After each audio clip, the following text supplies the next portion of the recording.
your news right now. Let's send it back to Mary. All right, thanks very much, Russ. A McDonald's restaurant in Surrey has been temporarily closed after an employee tested positive for COVID-19. The location is near 56th Avenue and 180th Street. The staff member worked their last shift on July 1st from noon to 4 p.m.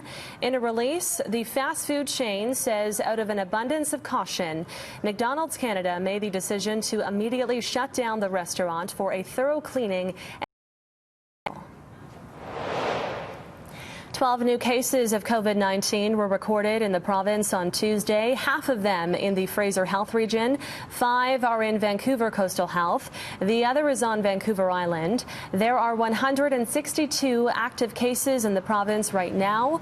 The recovery rate remains at 88%. A heads up if you visited the number 5 Orange on Canada Day. Vancouver Coastal Health says someone who tested positive for COVID-19 went to the strip club on that day. As a precaution, anyone who is there is being asked to check themselves for symptoms for up to 2 weeks. At this time, there is no evidence this exposure is linked to recent ones at Brandy's Exotic Show Lounge or the Hotel Belmont in Vancouver. Surrey Mayor Doug McCallum says he's taking a few days off after a health concern that required medical care this weekend. In a release, McCallum says the issue has been addressed and he's taking his doctor's advice by taking some time off. He plans to return to his duties in time for the regular council meeting this Monday. He appreciates everyone's concern and well wishes. Notorious gangster Jamie Bacon is expected to plead guilty to a role in the Surrey 6 murders tomorrow. It's part of a plea deal in one of the most high-profile gang-related killings in Metro Vancouver. Travis Prasad has more on why some feel justice is not being served. I've lost my only son, and we lost our lives together, so today's quite difficult. There's been a major development in one of the province's most high-profile gangland murders. A notorious Lower Mainland gangster is expected to plead guilty to playing a part in the Surrey 6 killings.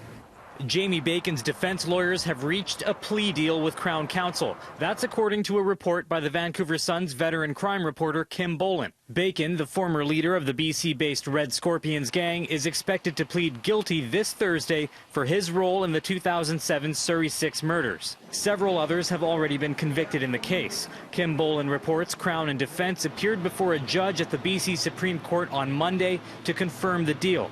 Details around the plea bargain will be released on Thursday. The results of a plea bargain often mirror what would occur anyways if it were to be drawn out over a long, lengthy trial. The idea of a plea bargain, though, of course, is to ensure that the principles of justice are also met. But more importantly, again, it's the idea that they're ensuring that there is a fairness. A plea deal far from fair for Eileen Mohan. Her 22-year-old son, Chris, was one of 2 innocent bystanders executed in the Balmoral Tower on October 19, 2007. She's left feeling helpless. The agreement is between his lawyers and the Crown and what they see best.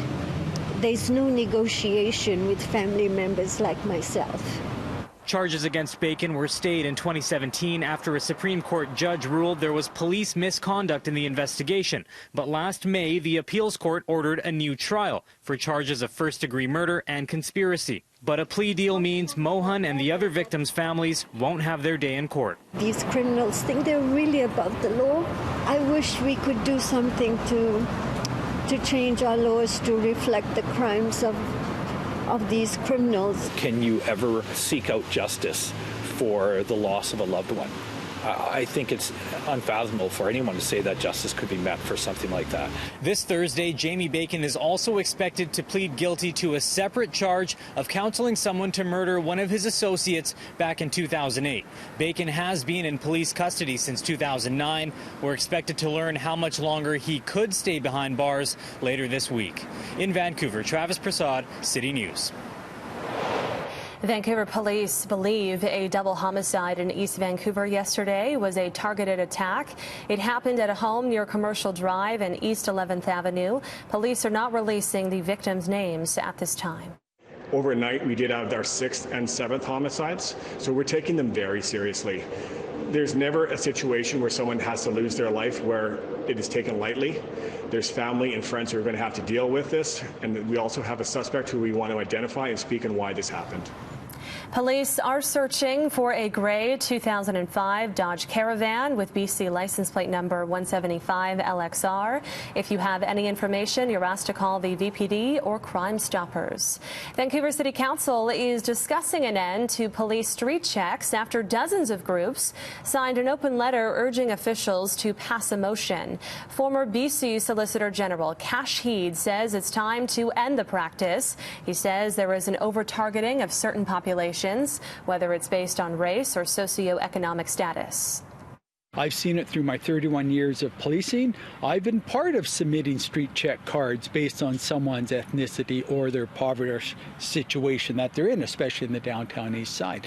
We need to put an end to this. At one point in policing, we had a quota where in fact we had to submit at least 10 street check cards per month based on people we stopped. And a lot of it was arbitrary detention. It wasn't based on the police officer having reasonable grounds to stop that person based on a criminal activity. And Heed says the practice has continued for the last few decades without being challenged as a civil rights abuse. He says carding does not prevent crime or solve it, and there are other ways to gather information that are much more effective.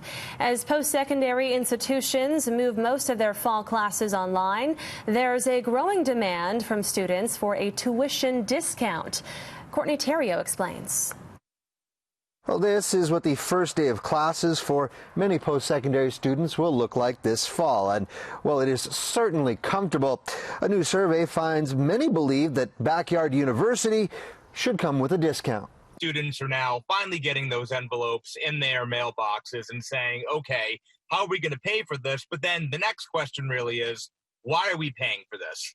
As Canadian campuses largely swap out classrooms for chat rooms this fall, a new survey finds 87% of Canadian students believe online learning should equate to lower tuition. And it's not just about bricks and mortar. There's an intimacy about college, right? It's about the closeness of being with people and seeing them and engaging with them and learning how to work in groups and talking to a faculty member. The future of learning arrived in early March. Athabasca University has been offering online learning since 1994. Officials say building a social connect through digital realms isn't as easy as it seems. Building an online learning environment is not the same as digitizing a place-based experience. It's not simply about plugging Zoom in or putting another technology in between a professor and a student. They're able to almost pick and choose what supports they need or what pathway they would like to go by. Very much the way we see kind of an on-demand style when it comes to like a Netflix. Yet even online, AU has received some pushback for tuition relief. Still, officials insist the funds will enhance a delivery method, which has suddenly become far more vital. There is a recognition there, I think, of the investment to putting together online learning that's engaging, interactive, and brings together multiple tools to help someone learn. Still, petitions continue to mount for tuition relief for online class alternatives. But the prospect of a price cut likely will come down to Marketing 101. Supply and demand. If their numbers are decreasing in such a level that they're not going to be able to meet their revenues and expenditures, you can be sure to see some type of discount happen in that process. In Edmonton, Courtney Theriault, City News. Okay, just after 9:10 now. Time for some celebrations. Here's Thor.